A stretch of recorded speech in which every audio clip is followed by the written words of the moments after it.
there's an opportunity here to really represent people over Mm-hmm. special interests, lobbyists, corporate interests, party interests.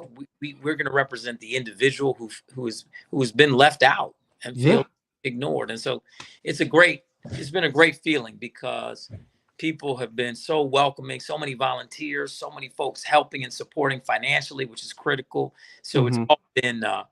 it's all been great. Oh man.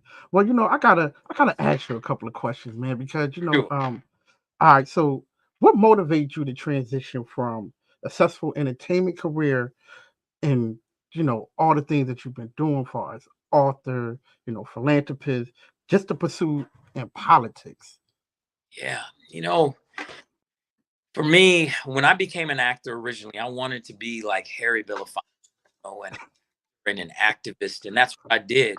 And I ended up doing a movie with Ozzie Davis, may he rest in peace. And he told me, he said, if you're going to do this profession, you need to be political, because the state of where we are, we need you to lean in that way. And I'd also, obviously, I'd gone to Harvard Law School, and also got my master's from the Kennedy School of Government. So being political was a part of me. And then when President Obama, who was my classmate at Harvard, when he appointed me to the president's cancer panel, because I'm a cancer, and Yes. he appointed me to president's cancer panel, and we worked at the National Institute of Health, and as well as then Vice President Biden's moonshot around cancer to make recommendations to the White House. And that experience really showed you that the allocation of resources matter. Mm-hmm. And if you don't have the dollars going into an area to try to solve it, whether it's for research, whether it's for healthcare, whether it's for education, or whatever it's for, you're not going to see growth and opportunity in those spaces. And so with that, I kept doing all the things I was doing. I wrote my books, Yep. empowerment books. I started, multiple foundations and did the work there. And then you started to realize it didn't matter. We weren't moving the needle. We were trying to make things better, but aggregately, things were getting worse for people. And then once you start to pull back the curtain and realize that there is a collusion between corporate interest and government interest, and until we get rid of that collusion, until we get money out of politics and special interest and all of that out of politics, the actual person who can't write the big check is never going to be represented. Well, let's talk about that a little bit because I know that you've been getting a lot of people ask you this question about the $20 million, and you said take it out of politics. Now I know, the president put that in law when people can, do these kind of things. $20 million was on the table, and you decided not to take it, That's right. right? And you could have just went on, no one would and never have known why. Yeah, but so it was $20 million offer to drop out of my Senate race against a candidate that they were supporting, and then run against a candidate that they wanted to target to get ousted. Mm-hmm. And you know, there's a quote that I love that, and I'm gonna mess it up a little bit, but you you never rise to your goals, you only fall to your system, the quality of your system. And we have a system that's broken. And so the fact that someone can even make that offer, and you know what, you can't even begrudge them because they're fighting for their constituency group and they're fighting within the rules. They're like, listen, if we can go and offer people money and buy off politicians, we need to buy them off, right? Right. And that's what's actually happening. And so, my whole thing is I won't be bought, I won't be bossed, I won't be bullied, and Mm-hmm. I'm not going to go target the only Palestinian member of Congress just because a group wants to pay me off to go target that individual because they want to get rid of her. And my Harvard Law School professor would always talk about the power of the United States Senate, and Yeah. then it's the most powerful body in all of politics because fundamentally the US Senate does two things.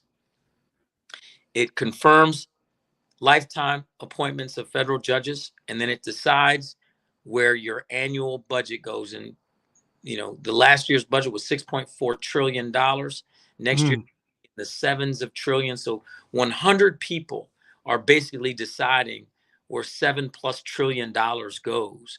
And unless you have a seat at the table and someone fighting for you, fighting for your community, fighting for the interest that you hold, then those resources aren't coming.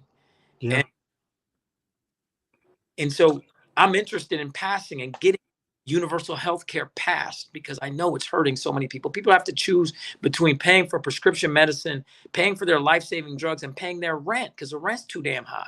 Right? Yeah.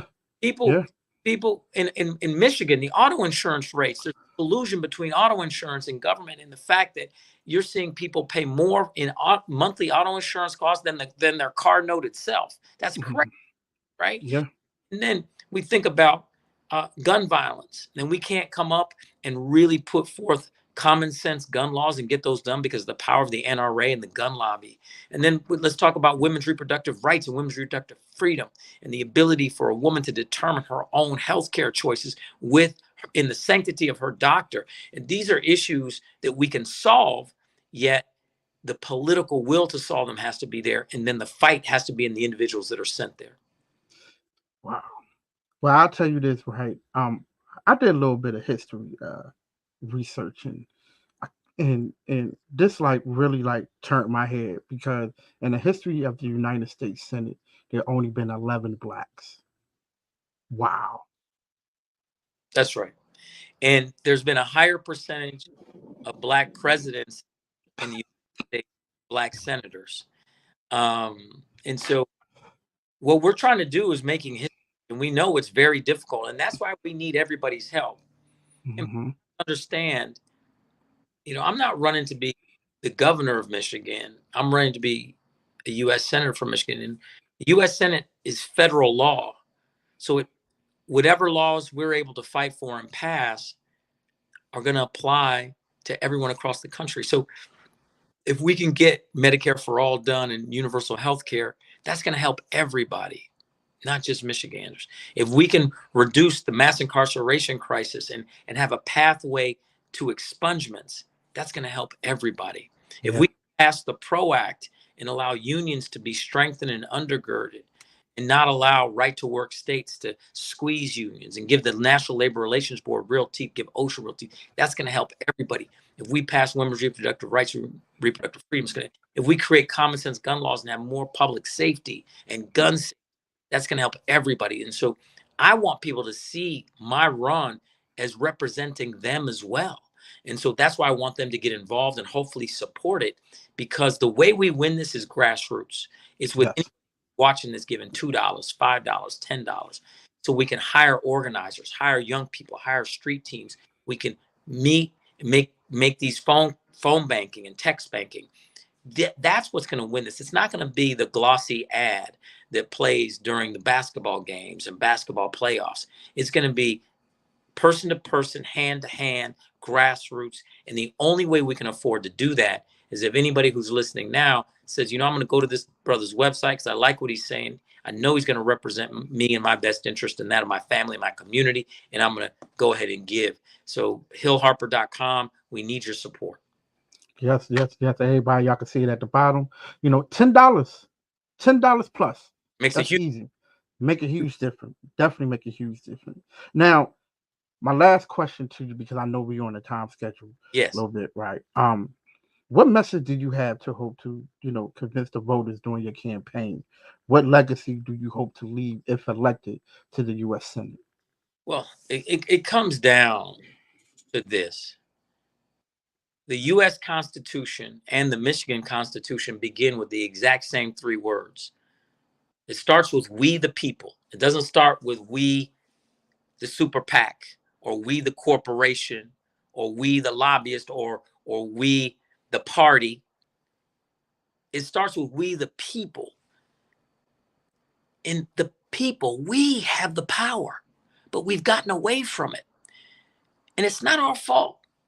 Most people out there have never seen a return on the receipt of their vote. So they've been voting. Shoot, they got sold hope and change Things didn't change. Then they got sold Make America Great Again. America got worse. So people are like, what's different? Why should I even do it? Yeah. And so this is a moment where a different type of candidate can come in and win and fight and have us have the collective power. Because it's not about sending Hill Harper to the Senate. It's about walking in with Hill Harper into that seat. So it's the power of the collective. Just like you said, I'd been on your show before, and I'll come back as a senator. The point is, we're in this together. This isn't about getting elected, then you don't see me for 6 years, and I'm playing backdoor politics. This is about opening up our democracy, including more people in it, because that's what it is. What makes a democracy great is participation. And we're participation go down and down and down, particularly in most marginalized communities. And so I'm fighting for communities where costs are too high. I'm fighting against price gouging and corporate collusion with government interests that have allowed a wealth gap to continue to grow. We saw the federal budget jump up from $4.5 trillion to $6.5 trillion during COVID, and it's never come back down. Same thing we've seen happen with prices, gas prices, food prices, insurance prices. They all jumped up. It was a massive money grab, and because no one is protecting the consumer, everyone's supporting the corporate pricing, and we are going to fight back. And that's what my candidacy represents. Well, man, thank you for joining us here on the show. Hey, like I say, y'all want to go ahead and donate $10 plus more. Y'all can go to hillharper.com. Check it out. Make sure y'all go ahead, because this is what we need right here. I can't without you. I need your help. I'm being honest. I need the help of the community, and then I will deliver with you, not for you, with you in that seat. Well, we here. And that's what we're going to do. We're going to push it. We're going to push it. We definitely going to push it. I appreciate you, man, joining me here on the show, man. Coming back to me, talking to me a little bit, and hey, we're here. We're here. Because I think there's one going on. I know that Quincy emailed me. He said that they are doing one in April. I think it's like April the 4th, something like that. So I might end up going down there to attend that one. Down in Chicago. But hey, man, I appreciate you, man. I know you're on a tight schedule. How your son doing? Love and light to everybody out there. Let's go get this. We can do this together. Powered by the people, and together we thrive. I'm tired of folks talking about surviving. We're going to start talking about thriving, and we're going to Yes. All right, man. Well, listen, man. Much love to you, man. Get a love to the son, and we'll be talking. Definitely, definitely be talking. God bless you, man. Oh man, y'all, good show. Just had my man Hill Harper running 2024 U.S. Senate of Michigan. Make sure y'all go ahead and donate $10 plus. That's easy. $10 plus. Go to hillharper.com. We appreciate y'all joining us here on the show. Hey, we're back. Yes, we are back. Man, we got a lineup for y'all. We got, retired NFL players coming to join us on the show. We got people that's making moves in the community like we normally do. Hey, like I always say, someone asks you how you doing, you always tell them you're doing better than yesterday. Listen, y'all, I love y'all. Y'all be good, and I will see y'all next week with my man Eric Metcalf is going to be joining us here on the show, and we're going to talk to him. Retired Cleveland Browns. Y'all know about him. Punt returner, all-purpose yards. My guy's going to be joining us here on the show next week. Man, can't wait. I love y'all. Y'all be good, and we'll talk to y'all later. Peace. Philly, we hate